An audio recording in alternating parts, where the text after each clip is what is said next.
In today's video, we're going to walk you through how to fire an employee when you know it's time and that it needs to get done. We're going to talk about the legalities and how to make sure that you are totally in the clear. Be sure to like and subscribe. Let's dive right in.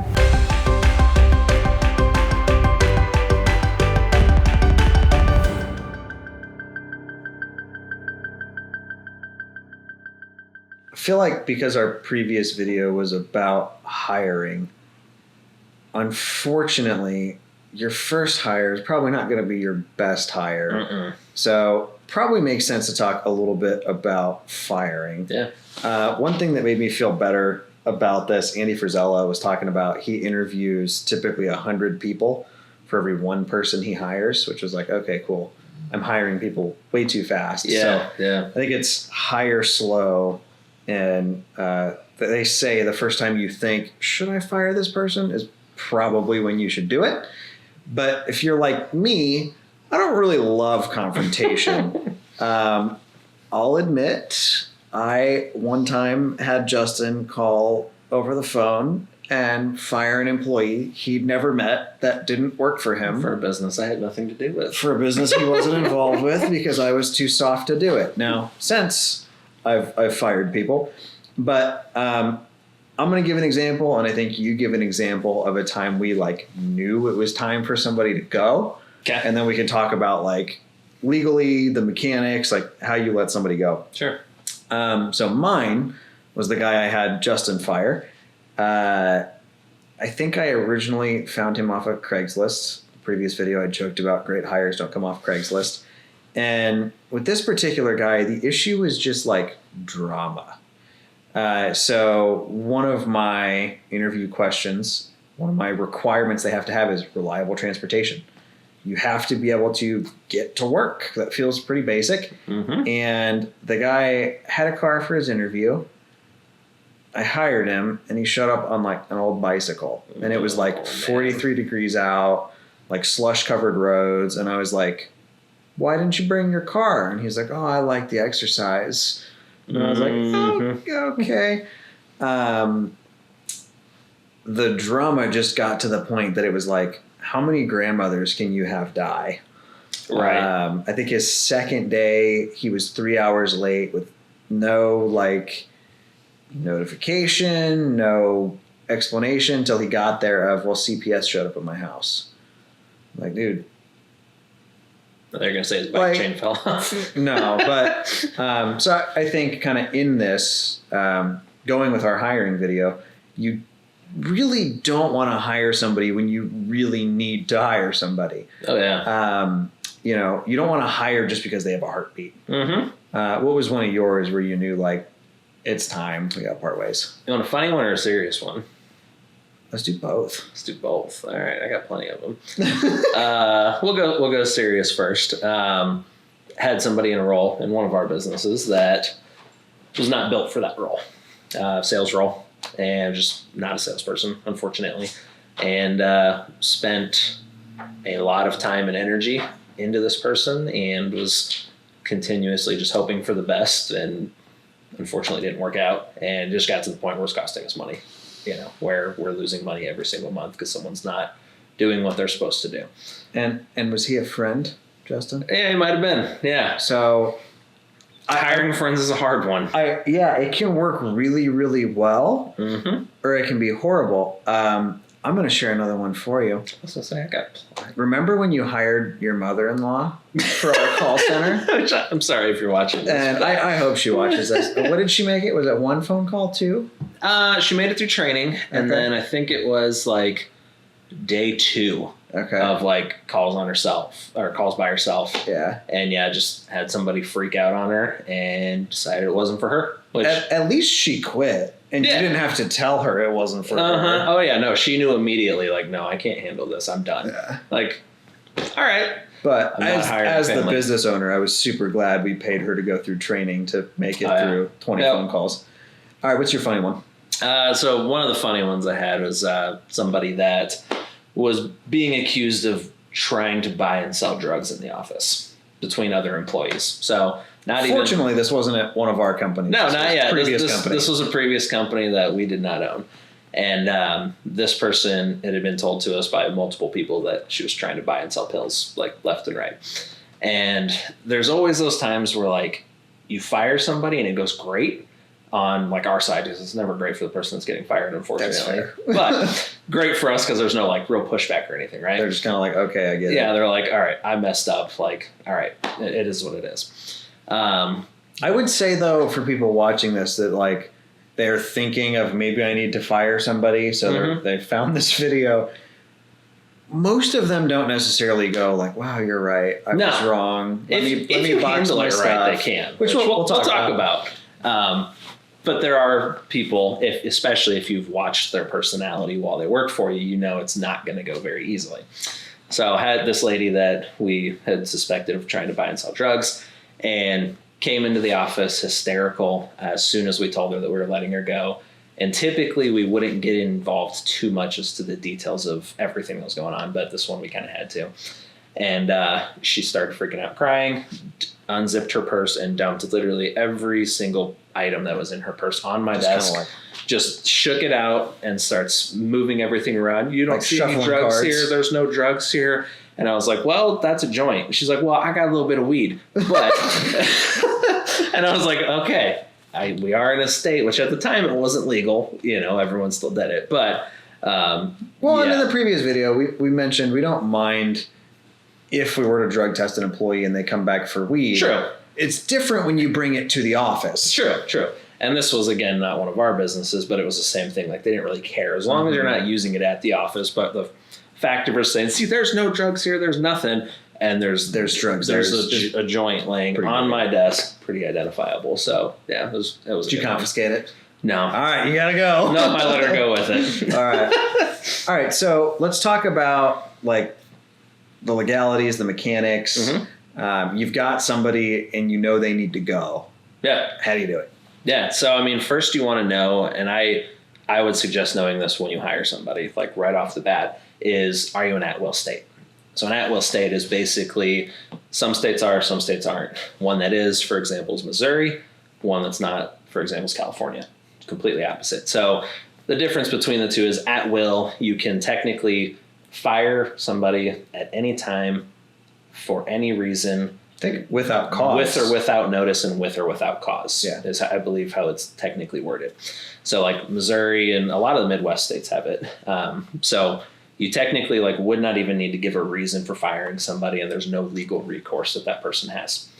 Other states like California, New York, some comically they're more liberal states, you have to have documentation behind why you're firing somebody. So if you are at that point where you need to let somebody go, you need to have written documentation of instances that have happened. If they're not meeting performance standards, if they're constantly late, you have to have the evidence to back it up, because they can then go to an employment attorney and sue you which exists. Which do exist. I actually rented a car on Turo from somebody who was an employment attorney in St. Louis. Car? Oh yeah, it was an R8. So he does well. Yeah. Oh yeah. Cool. Oh yeah. And it was in St. Louis, so it still happens. Yeah. Like, it's still definitely possible for certain things. But I think an important thing, if you're firing somebody and it's not with like documented cause, you always want to make sure there's never even an impropriety of violating any like protected class type stuff. Oh, absolutely. It can't be like, you got to go because you have kids. Yeah. Yeah. You know, like you're pregnant, we can't have you. Yeah, no. Exactly. It has to,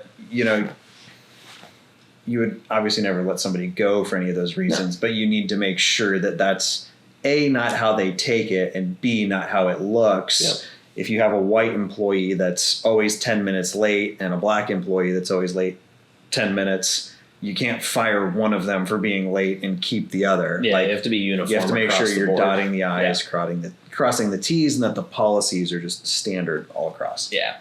And we usually reference our employee handbook during this point too. Like, even though we're an at-will state, we don't technically have to get too involved with it, and we usually don't. But if there is a underlying reason why they're being terminated, I think it's helpful to let them know. Yeah, oh, absolutely. Of like, but you know, we're not going to just send you to your next place. Like, you're not here anymore. Good luck. Yeah, this didn't work. Best of luck. Yeah. You want to give them, I think, something that they can ideally do, like some introspection of like, what could I have done differently? I'm not saying that's going to happen. Yeah. It's probably not. You have to have someone big enough to accept that information too. Yeah.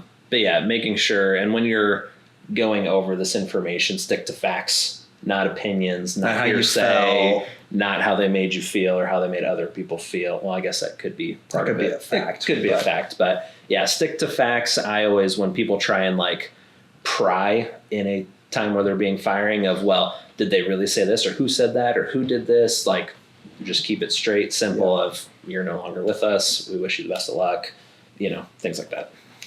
A lot of the times I think when folks find out that they're getting fired, they don't handle it very well. So I think there's kind of this like explanation, justification, like almost like, let me sell you on why you shouldn't fire me. Yeah. And I don't know in the history of employment that's ever worked of like, okay, well, you're right. You could unbox your stuff. Hasn't happened for me. But I think that's important. You don't want to get down the rabbit hole of like, well, you were late 10 minutes on this day. And on this day you were late here and there. Like, hey, one of our kind of important things in our business is timeliness, and you're always late, or you're clocking out early, or you've got a friend clocking in for you when you're showing up late. That happens too. Stuff like that happens. It needs to just be, hey, there's been some issues with tardiness or integrity, and we've got to let you go, kind of a thing. Yep. But once you're actually in there firing, we have like, what's the reason? Has this happened before? And what the basically result is, which is a termination. We always have it pre-signed by the manager or the owner, whoever's doing the termination. Legally, they don't have to sign anything. It helps you though if they do. It definitely helps, but the way we explain it is you're not admitting or saying you agree with it. You're just acknowledging that this is what's happening.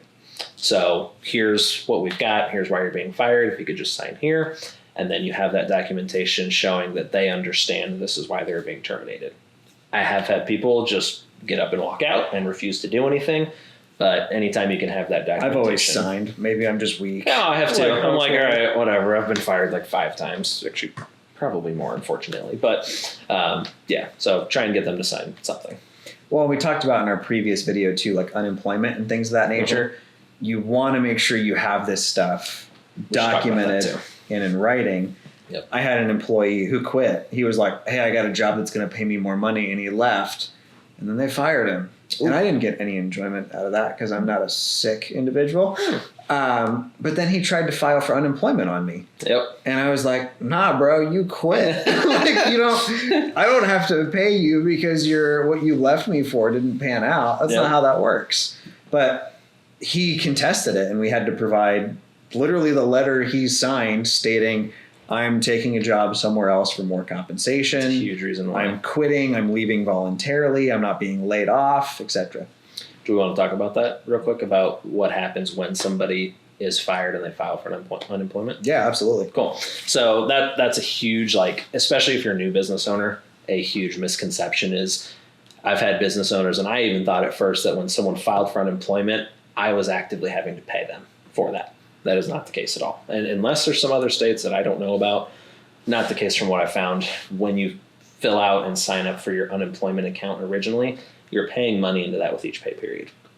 When that person is then terminated or they quit, they file for unemployment, a notice typically gets sent to the owner saying, this is your chance to contest this. You have 10 business days or whatever it might be in your state.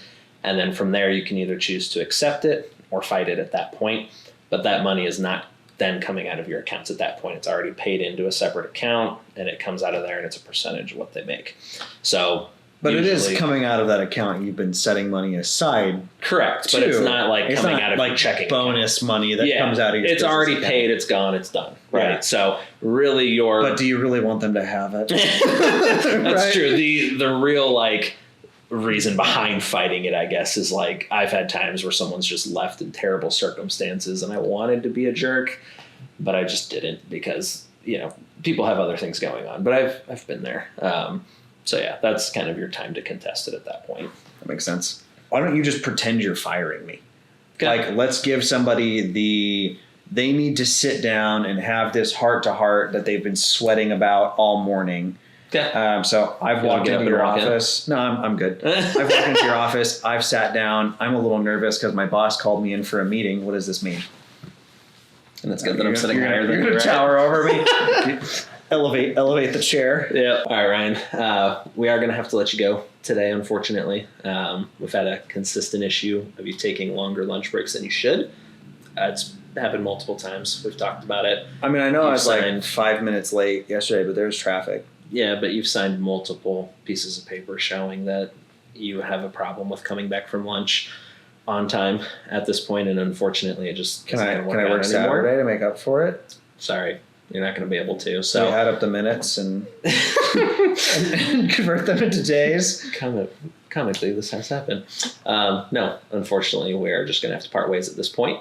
Here's a sheet of paper here, just kind of documenting what has happened, and wish you the best of luck. Well, like, if I sign that, like, how am I going to get another job if they know I have a problem with tardiness? I mean, what you choose to tell them is totally up to you. Well, I mean, I've been here for a year, though, and I'm going to put that I worked here. Are you going to give me a reference? I wouldn't use me as a reference, but... Ooh. Okay. You want me to be real for you? Yeah, no, that's brutal. Yeah. If you want to say you worked here and they call and ask questions, I have to be honest. That is totally up to you. But unfortunately, at this point, we are going to have to part ways. Can I wait here for my mom to pick me up? As long as it's outside. Brutal. Not even sit in the office. All right. I mean, if it was snowing out, but we're in Florida, so that's fair. You'd be all right. I mean, I think that's helpful for people, though. Like, they're probably going to get a little bit of pushback. A little bit. Now, occasionally, you'll have the guy that, we had a kind of a handyman guy that we let go, and it was like, oh, you mother truck. I mean, he connected expletives in ways we'd never heard, and then it was like, I'll tell you what, though, I've never let somebody go, and then after the initial stress, after like the drama, I've never been like, man, I wish I hadn't done that. I've always felt like 100 pounds lighter. Yeah. It's like my shoulders feel so much lighter right now. And anybody we've ever fired is watching this like, wow, dicks. Yeah, sorry about that. I've got kind of a funny one related to. I got one more for you. Related to firing. So back when I was working in call centers, there was this like sweet old lady. She was like the grandma of the office, always brought in like baked goods and would, just greet you with a smile every morning. And she comes up to me and she's like, hey, do you know where the owner is? He said he wants to see me and I can't find him. And I was probably like 18, 19. And I was like, you know what that means. And she was like, what? And I was like, you should just box your shit now. Uh-huh.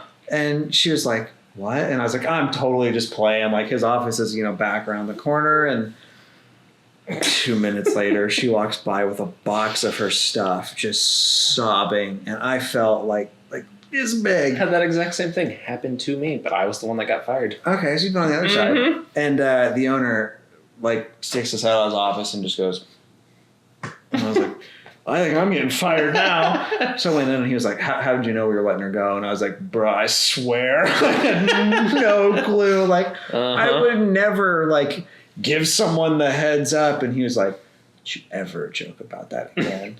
So it then became the running joke in the office that you didn't ask me for directions. No. The time it happened to me, I was actually in the first round of layoffs at a company.